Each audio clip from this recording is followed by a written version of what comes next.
मी आज आलेली आहे पळसदरीच्या श्री स्वामी समर्थ या मठामध्ये। इथे कसं यायचं ते सुद्धा मी आज तुम्हाला सांगणार आहे।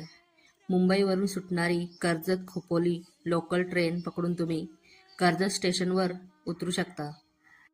कर्जत ईस्ट स्टेशनच्या बाहेरून आपल्याला टॅक्सी मिळते 20 रुपये शेअरिंग। समर्थ मठात जाण्यासाठी इथून 5 ते 10 मिनिटाच्या अंतरावर आपण येऊन पोचतो।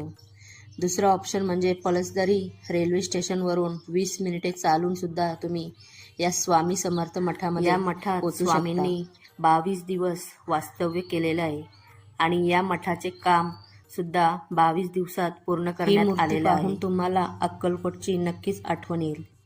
अक्कलकोटचा सुद्धा संपूर्ण व्हिडिओ आपल्या चॅनलवर अपलोड केलेला आहे। इथे मी लिंक देत आहे, नक्की जाऊन बघा।